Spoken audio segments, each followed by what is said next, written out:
What is up, everybody? How are you guys doing today? Hope you're blessed. And this is one of those ones, I don't even know where we're going to go with this.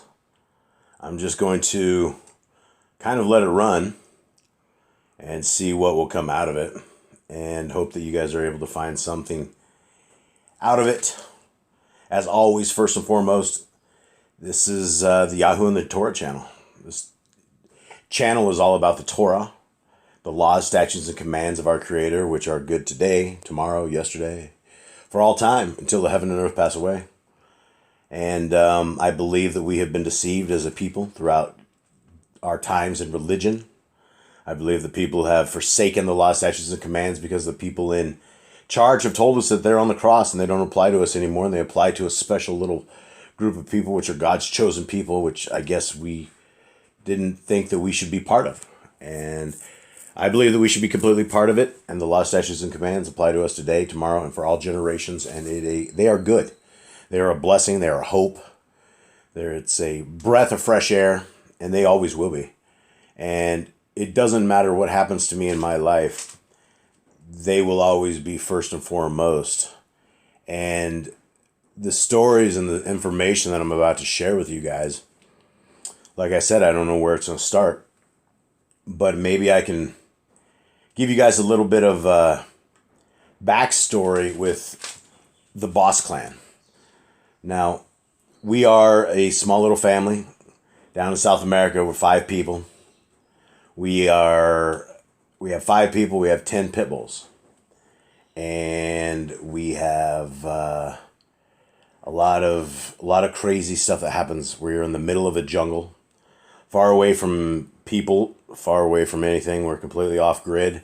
If we don't grow it, we don't eat it. If we don't or are not able to figure it out, then we will go without. And we are happy. Our Creator has always provided for us. We've never had to skip a meal. We've never we are cash poor, but we are Creator rich, and that's all that matters. And this cash of this world will pass away, and nothing really matters but our Creator and His Torah and His ways and His Son and the sacrifice His Son did for us. So maybe I could start at the beginning of December 2021, when I was starting to lose my eyesight, and it was starting to go bad. I was kept having to turn the notches up on the screens a little bit, and finally I'm at the peak. And I've lived my life as a geek, always what you call a high level networking engineer, and I lived my life looking at computer screens sometimes for days on end, getting through problems and things of that nature. And so I thought my eyesight was dimming because I would just basically busted them out throughout the years and done, stared at monitors, who could survive things of that nature. And so in December, it started getting worse and worse, to when I started getting less and less active here on YouTube and 153news.net. And I was struggling to see anything. And, for those who have vision issues, you probably understand what I'm talking about. I came from 20/20 vision all my life, never had a lick of issues with them. So I wasn't sure what I was seeing or not seeing. And so as December progressed, we every day it was just a little bit worse. And it was so fast that I was telling my wife, I think I'm going blind. I'm going to go blind. And we do stuff as a family that I started unable to do. I couldn't start seeing trees. Things would start blurring up. Every single day throughout December of 2021, it got progressively worse. And I told my wife and my family, I said, guys, I'm going blind. These are my last moments, and these are my last times that I will see you guys, that I will see your faces, that I will be able to see my dogs and be able to know them. And it was in probably around the 15th, I would say, of December, when it was on a Shabbat, somewhere around there, when everything turned bright. Like I couldn't see anything at all. And the brightness really hurt my eyes. And so on that Shabbat, I put a towel around my head and I got a piece of PVC pipe, and I began my life of blindness, and I had no idea what was going on. And it's depressing to a degree, but it's a challenge. It's one of those things that you must embrace as a challenge. I mean, you can't just give up. And, in all things throughout the entire blindness, I was always praising Yah and trying to figure out how I was going to make it through. And one of the really super sad things for me is I love chatting with you guys. I love helping and teaching and finding the way and just doing a little piece that I can for Yah's kingdom. And I knew I would never, ever be able to do another lesson. And that last lesson I was doing was on the Mark of the Beast, the 060606 patent of Billy's that he put out there for everybody. And I went blind on that. And so it was a struggle, a very, very crazy struggle during the month of December, right? But that is only the actual beginning of it, because this is the beginning of us being sifted like flour when it seems like the world is, when it's dimming and you can't see anything. My family and I went through some crazy stuff in this month. And you guys heard the story of Ruth, our cow. And maybe I could tell you guys a little bit about our cows and about our animals and things of that nature. And every one of our pit bulls are lap dogs. If I sit down on the couch, there's at least 2 or 3 pit bulls that jump up, flip over on their back, and want to take a nap and snooze. And there is always some petting going on in this house. There's always some dog love. There's always some sort of mad love. And people said when we got the pit bulls that they would, because they're siblings, and so that they would never make it, and that they would tear themselves apart, and this is just going to be a disaster. And these dogs have never been kenneled, they've never been roped, they've never been shut away independently of any of this.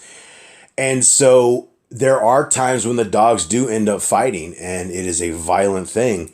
And we love our animals so much, I love my animals so much, that in the middle of a fight, and we're big guys, we're tough guys, we box and fight and MMA stuff, I have all my life. And so I love my dog so much that in the middle of a fight, if I cannot break them apart and we're unable to do it, I will jump in the middle of it and grab a mouth and try to stop the other aggressor, because they will grab each other and rip each other to shreds. And these are our people. These are our family. These are the animals we love. And, our Creator has bestowed animals upon us to love and to take care of, because they can't do it themselves, or they would, right? And so we are supposed to be caretakers of our Father's stuff, and that includes all animals.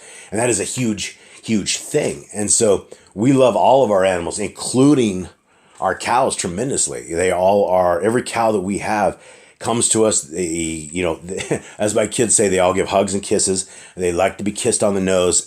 They grow up with us. And so we have had a little herd of cows for a very long time. And we have Ruth, who you guys know died. We have another cow whose name is Naomi, who is Ruth's daughter. We had another cow whose name is Gorda, and her baby was Rebecca. And Becca is the family favorite. Becca is, she's just a lover. She is the sweetest little cow. And these cows are like dogs, and dogs are like humans, and these things are so smart, and it's so amazing to, have kind of a love where, it's giant beast and humans, and you could get super hurt being in and around them. But when they love, they're not trying to hurt you or do anything of that sort. And so we had Bambi. And Bambi was it was a miracle baby. Bambi he was a sick baby. And usually a sick babies, depending on how sick they get, a lot of times they don't make it. And calving and keeping cows it's a hard business. Your heart breaks a lot. But Bambi was a miracle, and we saved him as a baby, but he was stunted, and so he's a midget. And so we during the time right after Ruth died and my vision was almost over, I made a drive with the boy, with one of my twins, Caden, and we went up these roads for hours and hours in the mountains, and we went to this little dairy farm. And we got 2 Holstein cows. We got one we called Matthew, and we nicknamed him Matty C because we know a guy named Matty D on 153 News, and then we named the other cow Kimbo because he was huge. The farmer came out, and the cow was like the size of like a 5-month-old cow. It was huge. And he's like, yeah, this thing's a day old. And we couldn't believe it. And so everything was going well, right? During this time when Ruth got sick, my vision was leaving us, and we were having issues. Well, during the month of December, and a lot of it is a blur, Maddie started getting sick. And so we had Ruth die. Maddie got sick. And we pepped him, we prepped him, we tried to do everything, and we thought he got better, and then he just got super sick and weak, and he died. And when we went to get these cows, Caden was in the back of the truck. We put him in gunny sacks. You put him in gunny sacks, and then you get him real calm, and it's a 2-hour, 3-hour drive back. Well, this was the cow that Caden was he fell asleep on the road, and the cows fell asleep. And so I looked in the back of the truck, and they're all 3 of them are just sleeping. And so the kids bonded with these cows, and they just loved Maddie. And Maddie died on us. And, I don't know if you guys know what it's like to bury your dead, but it's really hard. And what's even harder is digging a hole for the dead after it dies, right? And you're digging a hole, you're getting the rocks out. It's just your heart is broken. You're just broken inside. But you got to do what you got to do. And so Maddie dies, right? So there, all of a sudden, I think we had 11 cows to begin with. So we just lost 2 cows in December. Well, that wasn't the end of it. A few days later, we had Kimbo. And Kimbo was doing absolutely great. We walked out the next day, and he was dead. A big, healthy calf, and he was just dead. And we're like, wow, we were totally being sifted. We were totally being cursed on some level. And we're like, wow, what is really, really going on? And this is like, December 16th, 17th, somewhere around there. And so we started watching the cows that we had left. We're like, whoa, we got to be super careful. What in the world is going on? And lo and behold, Bambi, our midget cow, he turns up missing. And so we scout the land, and we have 30 acres of just pure jungle, and it is broken land. Like you can't go from one side to the next because you're stuck in thickets and bushes, and you got to have machete it down. And so we spent days and days and days looking for Bambi, and we could not find Bambi at all. And the cycle of life in a jungle, it is being our creator's design is incredible. It's life will come, life will go, and the animals will consume it, and it will disappear. And so we saw some birds in a tree far off, and we ran out, and we found Bambi, and he was dead. So we were like, wow, we just, the tears were going. The kids are devastated. We're all devastated. I'm like blind seeing my family just be shredded, right? We're being shredded. And we're like, wow, when is this ever going to end? And it did not. And so on Pagan Day, when people were celebrating Pagan's Day, it was a Shabbat again. Our baby Rebecca disappeared.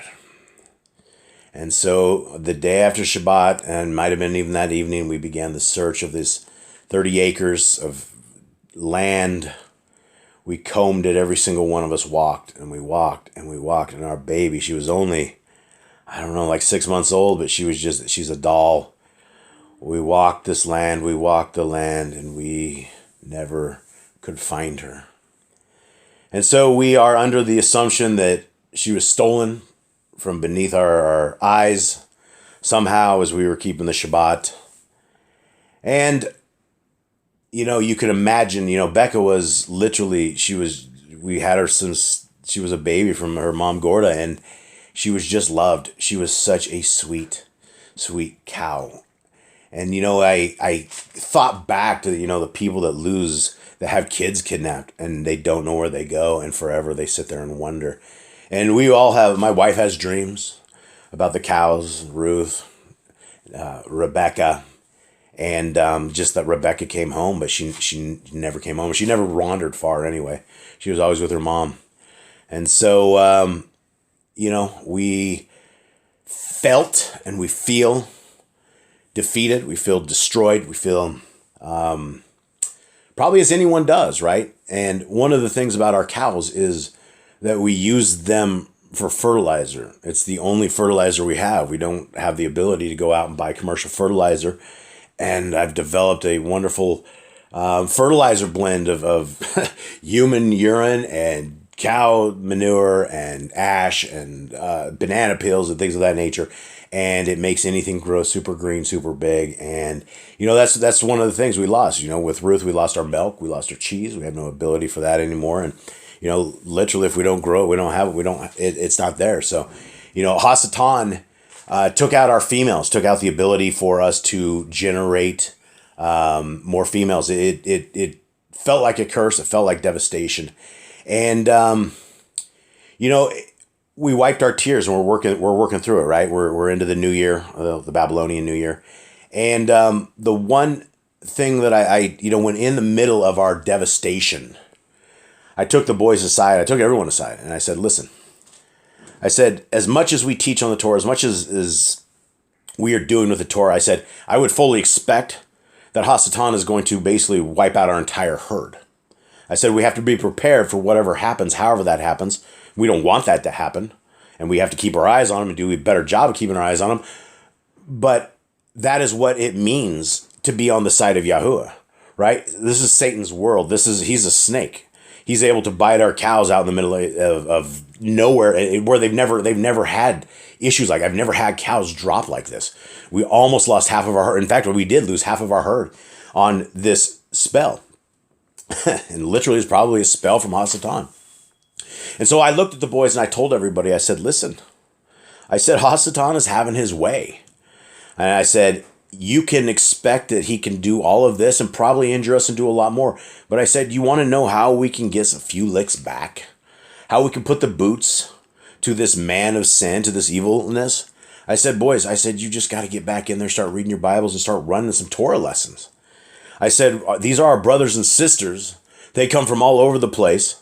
And this channel is blessed enough that, we're talking to families and kids and adults and everybody out there. This is a family thing, talking to you guys. We're all family, right? And this is a blessing. And I said, the more we can break out about the Torah, about Yah's will, his son, the Mashiach, our Mashiach, right? I said, that's putting the boots to this guy. I said, we cannot let this get us down, even if it takes out 100% of everything that we have and we have nothing left. That is the way it is. That is the way it is. And what's gets crazy enough as I begin to wrap this up is that my name is Jason Job. I never met my biological dad, but my mom says that he wanted to middle name me Job. And I'm not sure if either of these people have completely read the book of Job.